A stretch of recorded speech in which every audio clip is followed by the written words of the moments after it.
Nous allons voir ici ce que l'on appelle le cycle de l'eau.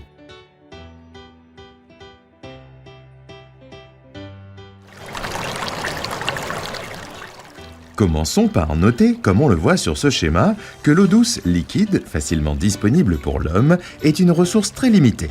Elle représente en effet moins de 1% de l'eau existant sur Terre. Cette eau est générée par le cycle naturel de l'eau, également appelé grand cycle de l'eau.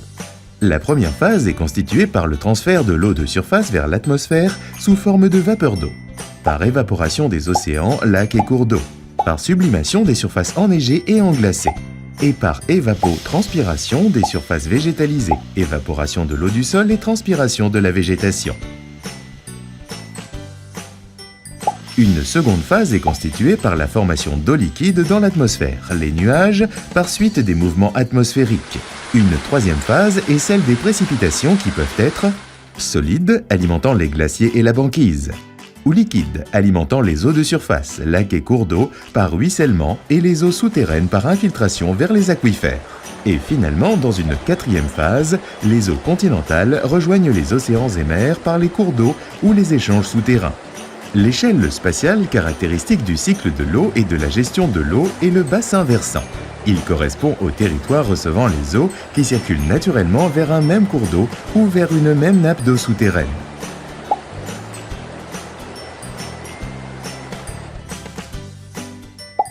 En France, 12 grands bassins hydrographiques ont été délimités, 7 en métropole et 5 en outre-mer. Les volumes d'eau concernés par les différentes phases du grand cycle de l'eau et leur temporalité sont très différentes. Les volumes sont fortement dépendants des conditions locales, climat, topographie, géologie ou végétation. La durée de résidence d'une goutte d'eau dans un milieu est très variable en fonction de celui-ci, depuis une semaine dans l'atmosphère jusqu'à 2500 ans dans les océans. Les eaux continentales de surface, lacs et cours d'eau, zones inondables et humides, sont également le lieu de vie d'espèces animales et végétales. Ils constituent des écosystèmes aquatiques ou encore milieux aquatiques. À ce stade, il est important de réfléchir à l'adéquation entre les ressources en eau et les usages que l'on en fait. Les ressources en eau correspondent au volume d'eau potentiel permettant de satisfaire les besoins en eau liés aux activités humaines. Ce volume correspond à des prélèvements dans le milieu naturel via des forages ou captages. Une partie de ces prélèvements est restituée au milieu naturel, une autre est consommée. Ces activités ou usages de l'eau répondent aux besoins domestiques, 10% au niveau mondial, à ceux de l'industrie, 20%, à ceux de l'agriculture, 70%, ou encore à ceux de la production d'électricité via les barrages hydroélectriques, qui sont en majorité rejetés dans le milieu naturel, donc non consommés. Les milieux aquatiques sont également le support de nombreuses activités. Pêche, transport, tourisme fluvial, baignade, aquaculture. Ces activités peuvent avoir, ou non, un impact sur la ressource en eau. Ces différents usages et, par conséquent, les enjeux qui en résultent, nécessitent une approche concertée mobilisant les différents acteurs, afin notamment de limiter au maximum les conflits.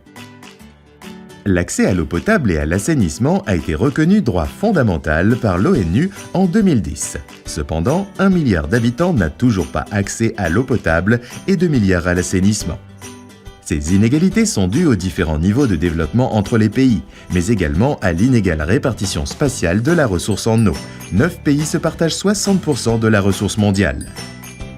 Ces inégalités risquent d'être exacerbées par les impacts du changement climatique, et donc également les conflits qu'elles provoquent, déjà entre différentes régions et pays.